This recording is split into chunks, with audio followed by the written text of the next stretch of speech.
नमस्ते दोस्तों। आज हम एक बहुत ही महत्वपूर्ण मुद्दे पर बात करेंगे। आज हम सुनेंगे एक ऐसे देश की कहानी जिसने रेगिस्तान से हार नहीं मानी।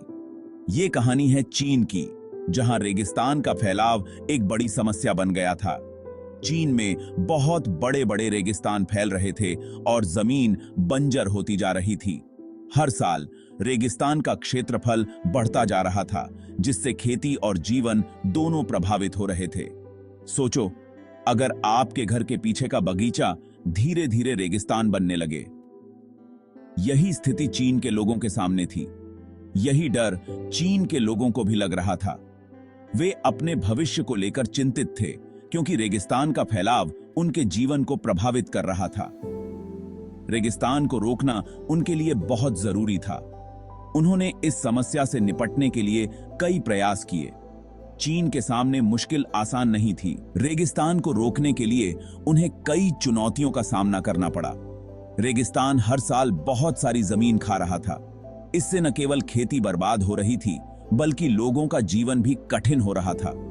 इससे न सिर्फ खेती बर्बाद हो रही थी, बल्कि रेत के तूफान शहरों तक आने लगे थे। इन तूफानों ने शहरों में जीवन को अस्त व्यस्त कर दिया था।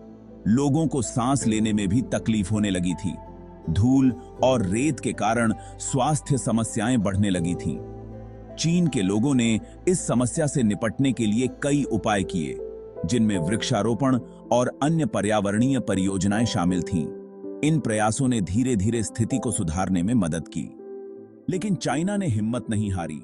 उन्होंने अपने प्रयासों को जारी रखा और हर मुश्किल का सामना किया। उन्होंने सबसे पहले पेड़ लगाने शुरू किए। यह एक महत्वपूर्ण कदम था, क्योंकि पेड़ न केवल पर्यावरण को सुधारते हैं, बल्कि मिट्टी को भी स्थिर रखते हैं। लाखों की संख्या में पेड़ लगाए गए, लेकिन रेगिस्तान की गर्मी और प्यास में ज्यादातर पेड़ सूख गए। यह एक बड़ी चुनौती थी, जिसने उनके हौसले को थोड़ा हिला दिया। यह देखकर वैज्ञानिक और सरकार परेशान हुए। उन्हें समझ नहीं आ रहा था कि इस समस्या का समाधान कैसे निकाला जाए। उन्हें समझ आ गया कि सिर्फ पेड़ लगाने से काम नहीं चलेगा। उन्हें एक नई रणनीति की आवश्यकता थी, जो इस कठिन परिस्थिति में भी काम कर सके। उन्हें कुछ नया, कुछ अलग सोचना होगा। उन्होंने मिलकर कई विचारों पर चर्चा की और नए तरीकों की खोज शुरू की। तभी एक वैज्ञानिक ने एक ऐसा आइडिया दिया जिसने सबको हैरान कर दिया। यह एक ब्रेक थ्रू था, जिसने इस समस्या का समाधान खोजने की दिशा में एक नई उम्मीद जगाई। यह आइडिया था प्रकृति की ताकत का यूज करके रेगिस्तान को हरा भरा बनाना। कि अगर हम प्रकृति की शक्तियों का सही तरीके से उपयोग करें, तो हम रेगिस्तान को भी उपजाऊ भूमि में बदल सकते हैं। इस काम के लिए चुने गए एक खास जानवर, खरगोश। खरगोशों को चुना गया क्योंकि वे न केवल जल्दी प्रजनन करते हैं, बल्कि वे कठिन परिस्थितियों में भी जीवित रह सकते हैं। जी हां, आपने सही सुना, खरगोश।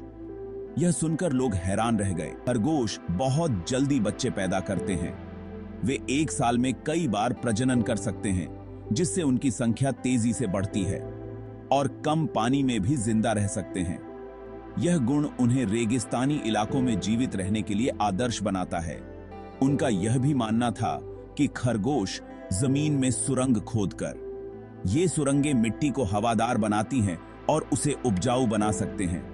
खरगोशों की गतिविधियों से मिट्टी में नमी बनी रहती है, जिससे पौधों के लिए अनुकूल वातावरण तैयार होता है। रेगिस्तान को हरा भरा बनाने में मदद कर सकता है। चाइना ने इस नए आइडिया को ट्राई करने का सोचा। उन्होंने लाखों खरगोश रेगिस्तान में छोड़ दिए। ये खरगोश खास तरह के थे, जो रेगिस्तान में आसानी से रह सकते थे। उन्हें रेक्स खरगोश कहते हैं। ये खरगोश अपने मुलायम फर के लिए भी मशहूर हैं। जल्द ही इस एक्सपेरिमेंट के अच्छे रिजल्ट्स दिखने लगे। खरगोशों ने जमीन में सुरंग खोदना शुरू कर दिया। इससे बारिश का पानी जमीन में रुकने लगा और मिट्टी उपजाऊ होने लगी। खरगोशों के मल ने भी खाद का काम किया, जिससे पौधों को बढ़ने में मदद मिली। धीरे धीरे उस बंजर रेगिस्तान में हरियाली दिखने लगी। यह किसी चमत्कार से कम नहीं था। चाइना ने यह करके दिखाया कि बहुत बड़ी प्रॉब्लम का सॉल्यूशन भी प्रकृति में ही होता है। हमें बस थोड़ा सोचने की जरूरत है। दोस्तों, इंडिया में भी बहुत से इलाके ऐसे हैं जो धीरे धीरे रेगिस्तान बन रहे हैं। क्या चाइना का यह एक्सपेरिमेंट हमारे लिए भी एग्जाम्पल बन सकता है? हाँ, लेकिन हमें ध्यान रखना होगा कि खरगोशों की संख्या बहुत ज्यादा न बढ़े, नहीं तो यह एक नई मुसीबत बन सकती है। हमें यह भी देखना होगा कि हमारे देश के एनवायरनमेंट के लिए यह तरीका कितना सही रहेगा। लेकिन चाइना के इस एक्सपेरिमेंट से हमें यह सीख जरूर मिलती है कि हमें कोशिश करते रहना चाहिए, क्योंकि प्रकृति में हर प्रॉब्लम का सॉल्यूशन छुपा हुआ है।